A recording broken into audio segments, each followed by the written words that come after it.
बिस्मिल्लाहिर्रहमानिर्रहीम। Dear students, आज हम लोग केमिकल इक्विलिब्रियम का जो टॉपिक है, application of chemical equilibrium in industries में केमिकल इक्विलिब्रियम की क्या एप्लीकेशंस होती हैं। केमिकल इक्विलिब्रियम इस वजह से स्टार्ट किया कि कुछ चैप्टर्स ऐसे हैं जिनके एक्सेलरेटेड कोर्सेज़ में टॉपिक भी कम हैं और वो इजी भी हैं, तो इसलिए मैंने कहा पहले आप लोगों को आसान जो है उसको कवर करवा दूं, फिर आखिर में जो 2-3 चैप्टर आपके रह जाएंगे जो थोड़े आपके लिए टफ़ होते हैं वो करवा दूंगा।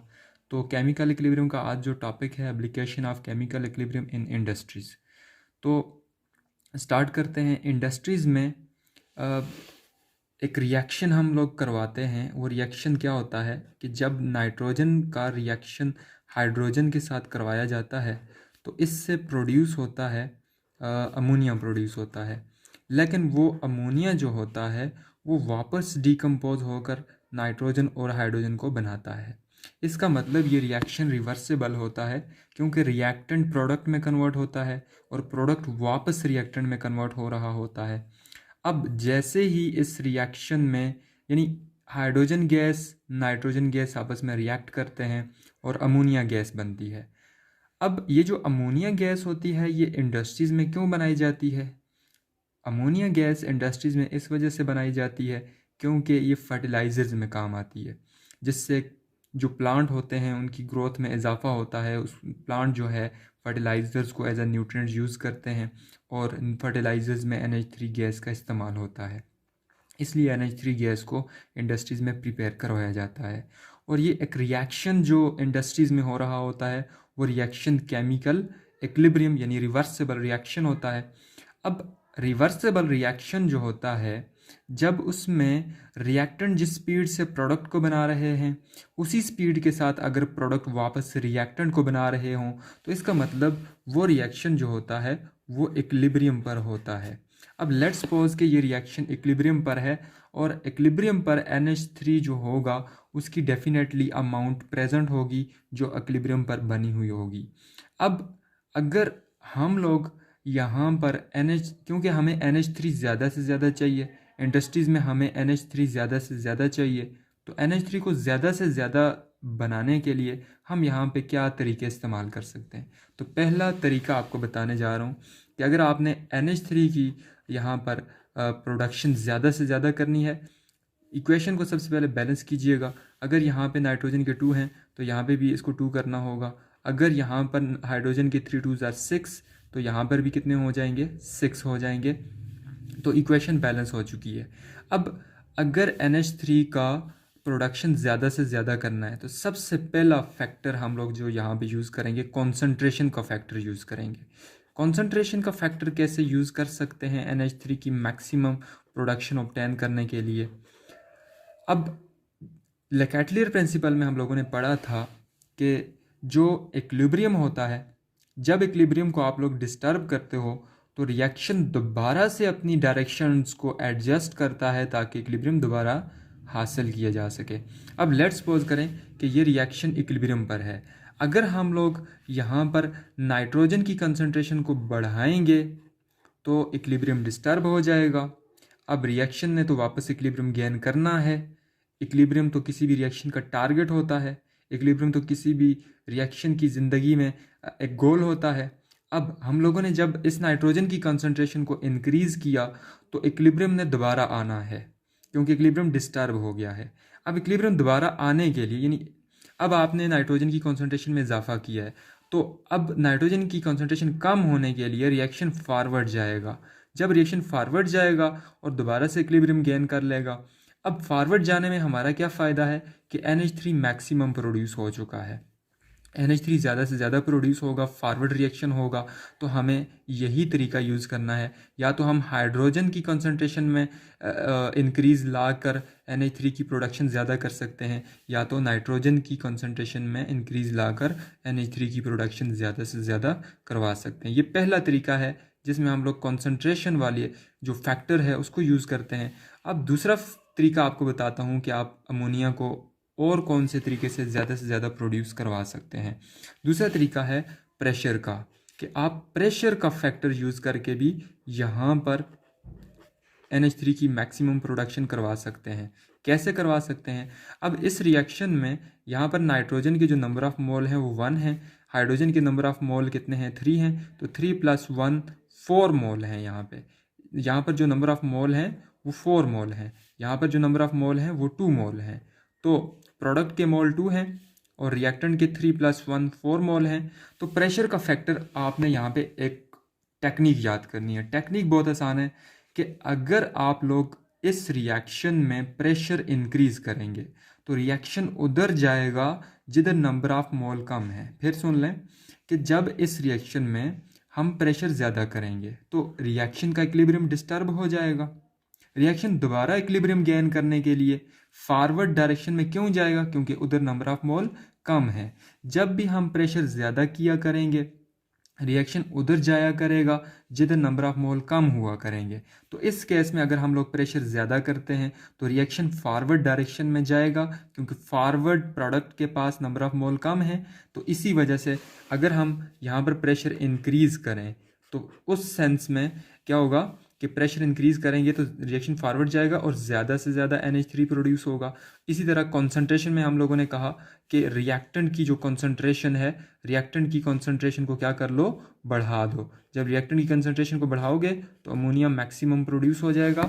और आप लोगों को तो यही करना है कि आपने अमोनिया की मैक्सिमम प्रोडक्शन करवानी है।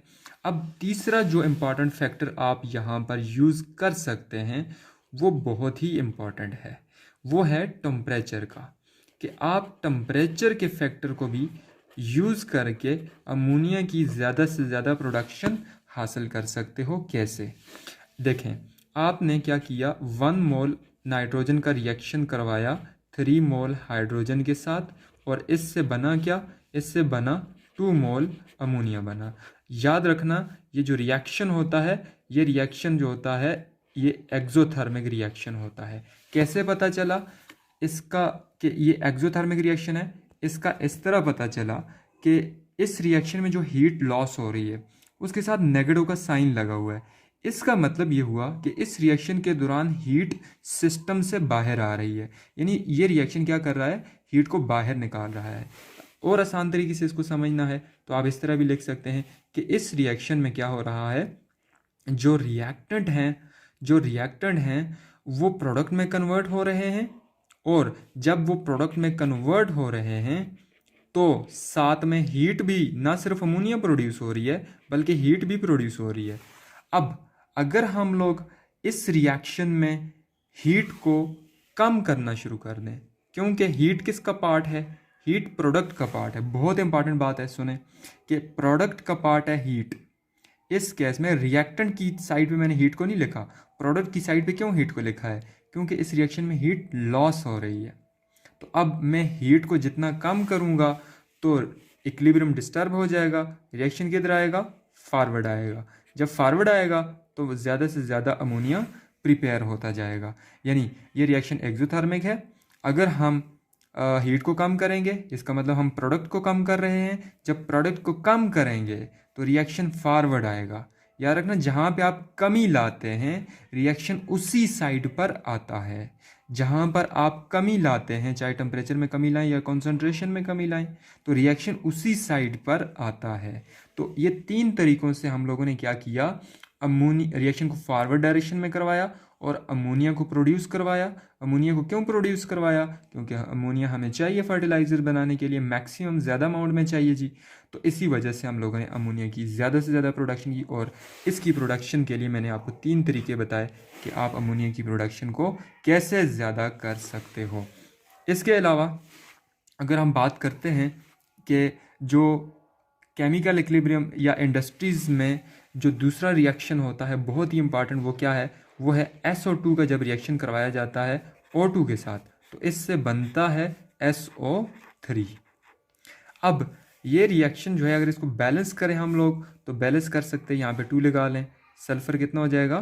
2 हो जाएगा, और यहाँ पे आप लगा सकते हैं 2। सल्फ़र के यहाँ पे भी 2 हैं, यहाँ पे भी 2 हैं, यहाँ पर ऑक्सीजन 6 हैं, 2 2 4 + 2 6, और यहाँ पे 3 2 6। इक्वेशन बैलेंस हो चुकी है।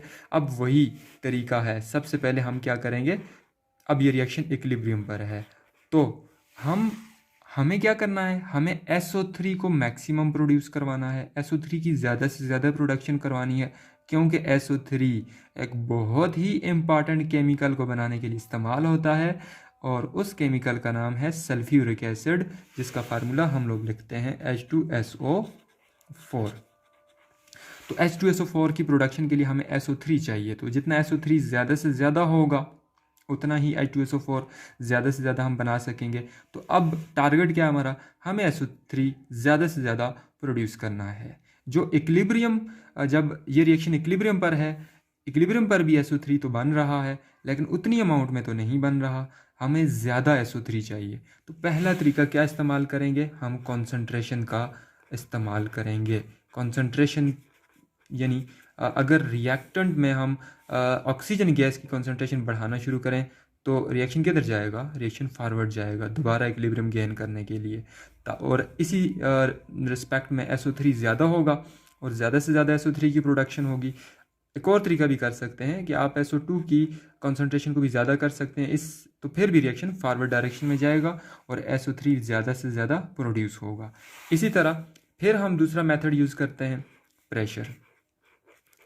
बाज़ दफ़ा स्टूडेंट्स ये प्रेशर वाले जो तरीका होता है इसको समझ नहीं पाते, तो इसको मैं बहुत आसान करके बता रहा हूँ। एक स्टेटमेंट याद कर लें कि अगर आप किसी रिएक्शन पर प्रेशर ज़्यादा करते हैं, अगर आप किसी कंटेनर में होने वाले रिएक्शंस के ऊपर प्रेशर ज़्यादा करते हैं तो रिएक्शन का जो इक्विलिब्रियम होता है वो डिस्टर्ब हो जाता है। तो रिएक्शन का जब इक्विलिब्रियम डिस्टर्ब होता है तो रिएक्शन दोबारा इक्विलिब्रियम गेन करने के लिए उस डायरेक्शन में जाता है जिधर नंबर ऑफ मोल कम होते हैं। तो अगर हम इसी रिएक्शन की बात करें, अगर इस रिएक्शन के ऊपर हम लोग प्रेशर ज़्यादा करें तो number of mole reactant side पे कम है या product, number of mole reactant side पे 2 + 1 कितने हो गए 3, और प्रोडक्ट साइड पे नंबर ऑफ मोल कितने हैं 2। तो इसका मतलब इधर 3 मोल है और इधर कितने मोल हैं 2 मोल हैं। तो इट्स मीन कि अगर इस रिएक्शन में हम लोग प्रेशर ज़्यादा करेंगे तो रिएक्शन कौन सी डायरेक्शन में जाएगा, नंबर ऑफ मोल जहाँ पर कम है उधर जाएगा। तो number of mole forward direction में यानी प्रोडक्ट के नंबर ऑफ मोल कम है तो रिएक्शन कमी वाली साइड पे जाएगा, तो SO3 की ज़्यादा से ज़्यादा प्रोडक्शन होगी।